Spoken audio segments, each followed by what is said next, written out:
Assalamualaikum warahmatullahi wabarakatuh.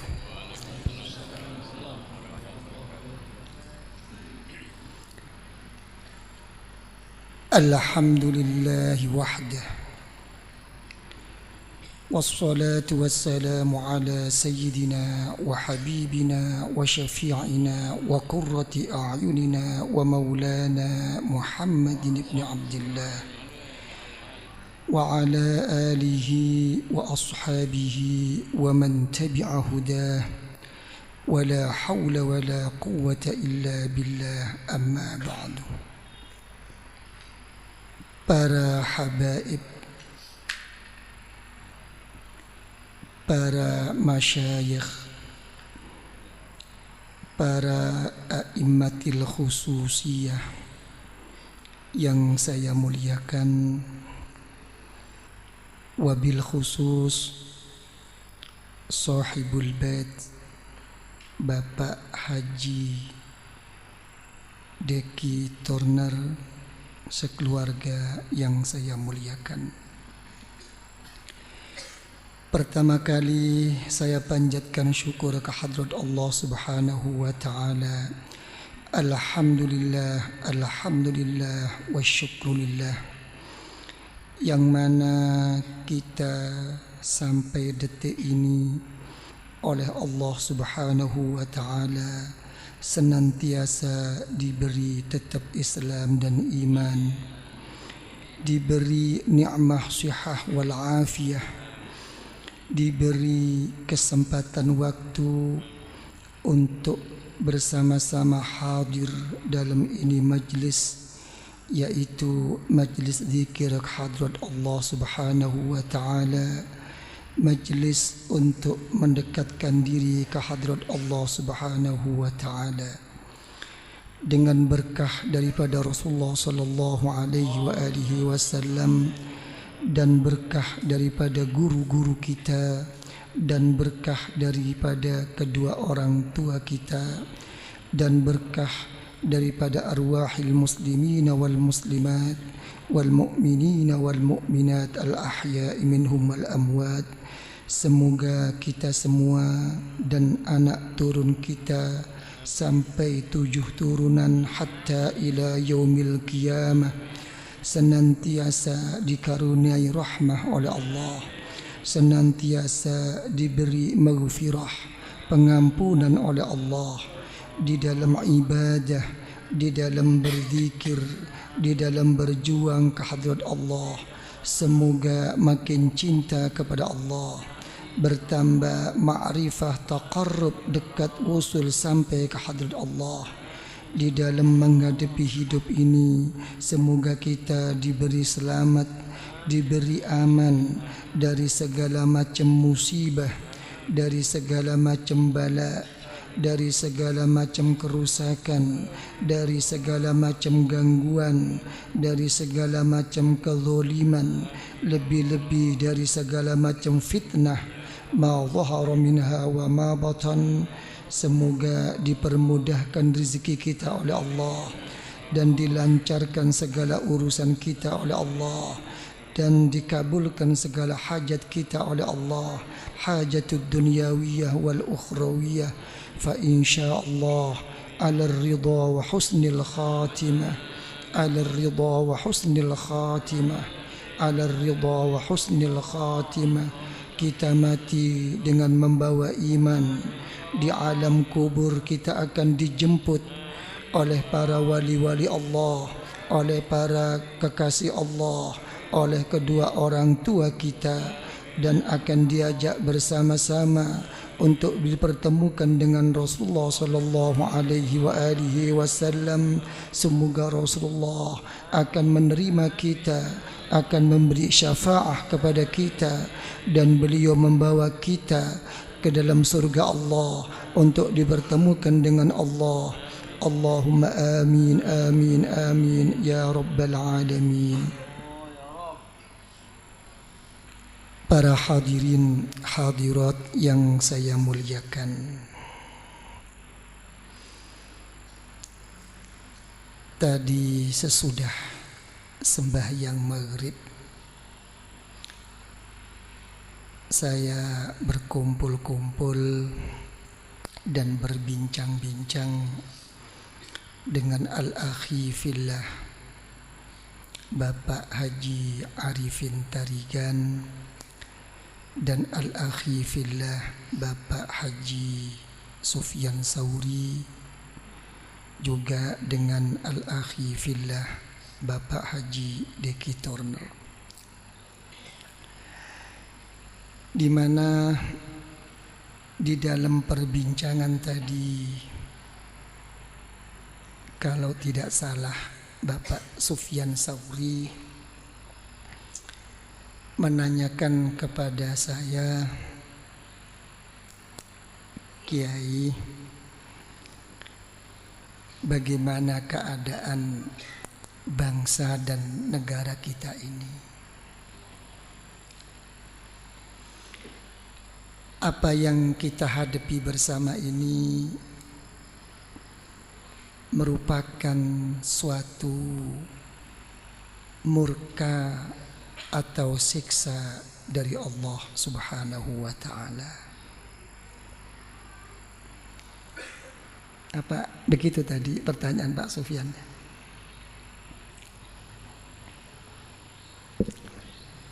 Para hadirin hadirat yang saya muliakan,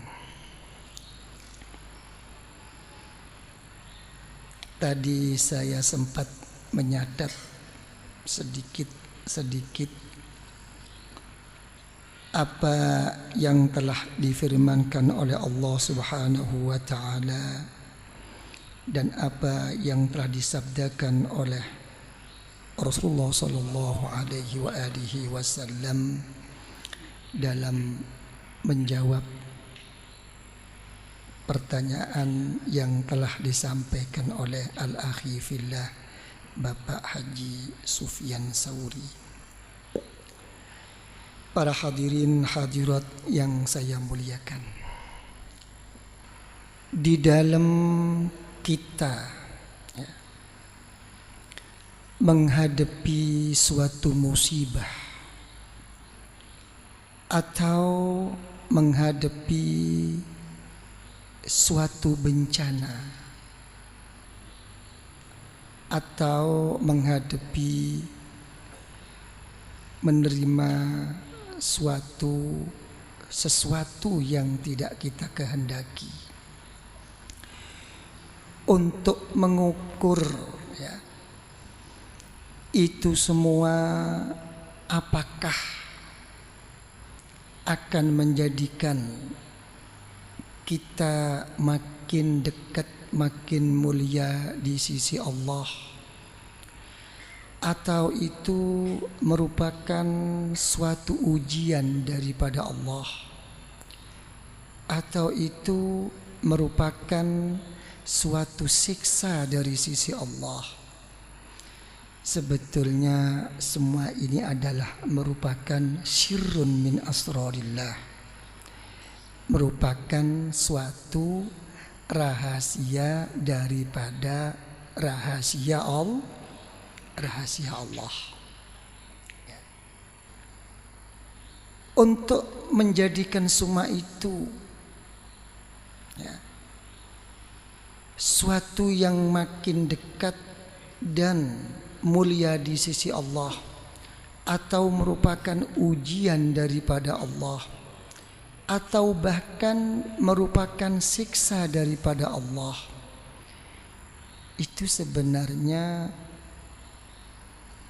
kita sendiri yang bisa menjawabnya. Bagaimana kita dalam menerima ini dikembalikan kepada Allah Subhanahu wa ta'ala. Kenapa kok sampai begini? Justru keadaan yang begini ini seharusnya atau semestinya merupakan suatu peringatan, merupakan suatu introspeksi diri kepada pemimpin-pemimpin kita, bagaimana beliau-beliau ini bisa menyadari jangan sampai keadaan dirinya itu merupakan seseorang yang menjadikan sababnya umat ini makin terpuruk di dalam menerima bala dan musibah daripada Allah Subhanahu wa taala.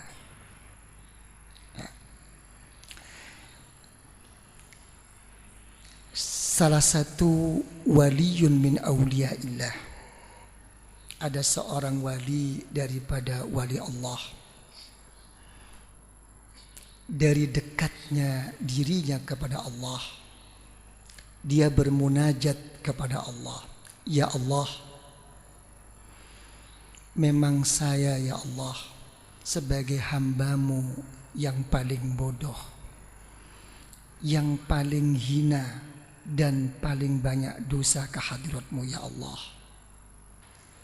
Tapi kebodohanku ya Allah dan kehinaanku ini ya Allah, jangan sampai menjadikan sabab ya Allah orang lain ikut terhina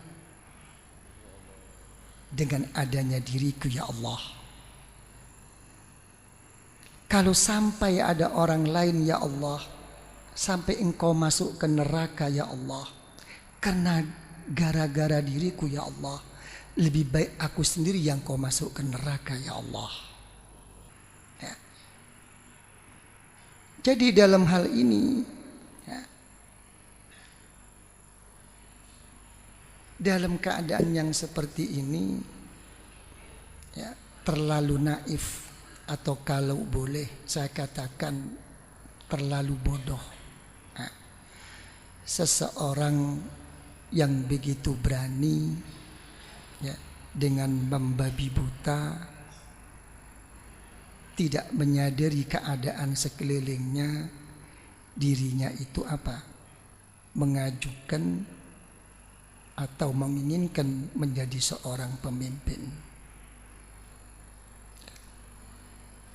Kenapa? Salah satu dzurriyyah min dzurriyyati Rasulullah sallallahu alaihi wa alihi wasallam mengatakan, cucu Rasulullah kepada saya, Kiai, andai kata Allah itu punya perasaan, masa Allah punya perasaan? Ya.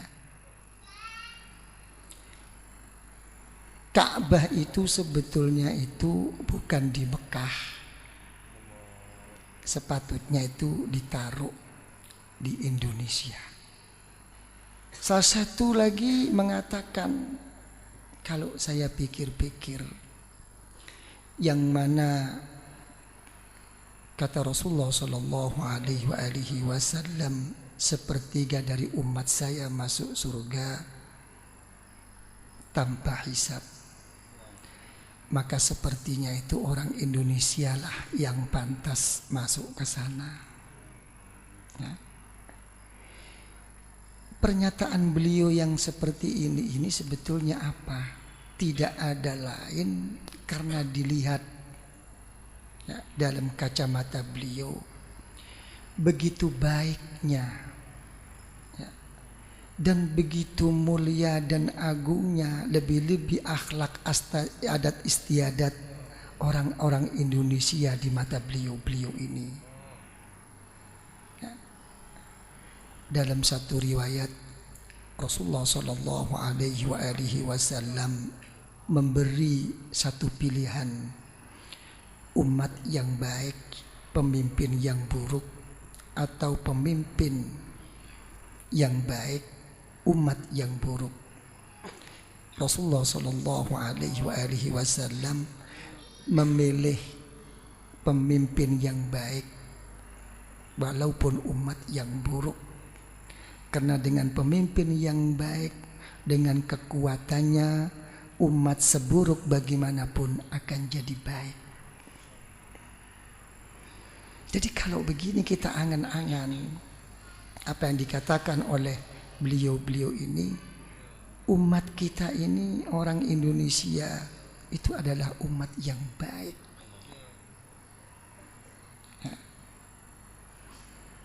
Jadi menghadapi hal seperti ini, ya, masalah musibah, ya, timbulnya macam-macam ujian apapun ini, sebetulnya itu tidak bisa lepas daripada kita.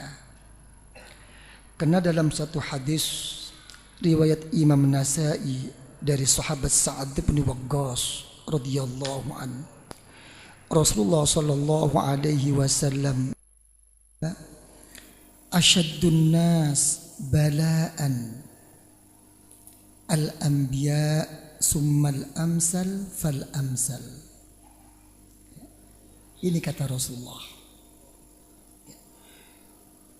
orang yang paling berat menerima ujian, menerima musibah daripada Allah, yaitu para anbiya dan orang-orang yang berikutnya, yang dekat kepada Allah. Jadi jangan dikira bahwa orang dekat kepada Allah itu tidak berat menerima musibah, menerima bala daripada Allah. Cuman sudut pandang kita yang berlainan. Ya, kita kadang-kadang itu melihat suatu nikmah, melihat suatu kesejahteraan, melihat suatu kebahagiaan itu hanya dilihat dalam kacamata zahir. Pokoknya yang dimakan cukup, sandang pangan cukup, negeri makmur, apanya makmur, sudah cukup, merupakan satu nikmah azimah daripada Allah. Sudut pandang ini kadang-kadang yang salah. Terus bagaimana keadaan kita? Sabda Rasulullah sallallahu alaihi wa alihi wasallam, yubtala ar-rajul ala hasabi dinihi, fa in kana fi dinihi salba ishtadda bala'uh. Setiap orang itu, kata Rasulullah, ya, diberi ujian oleh Allah mengikut ukuran sampai bagaimana dan seberapa agamanya.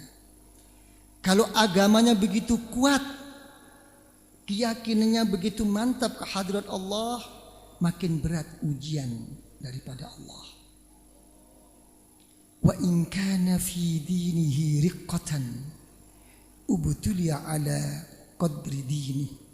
Andai kata agamanya itu tipis, keimanannya dan keyakinannya itu rendah, begitu pula ujian daripada Allah makin rendah. Terus bagaimana kenyataannya? Fama yabrahul bala bil 'abd hatta yatrukahu yamshi 'alal ard ma 'alaihi khati'ah.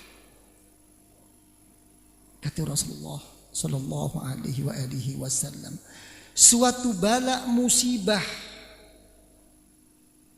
tidak akan meninggalkan kepada setiap orang, akan selalu mengiringi, tidak ada berhentinya. Ya. Jangan terlalu melebar mengatasnamakan bangsa dan negara. Dalam satu rumah tangga aja kita bala tidak akan selesai. Sekarang baik dengan istri, besok tidak baik. Sekarang baik sama istri, sama anak kurang baik. Sekarang sama anak baik, sama istri kurang baik. Sama istri, sama anak baik, sama keluarga, sama family nggak baik. Sama semuanya baik, sama tetangga nggak baik. Sama tetangga baik, kadang-kadang sama ayam dan kucingnya tetangga tidak baik. Tidak ada selesainya. Ini bala. Jadi apa kata Rasulullah sallallahu alaihi wasallam?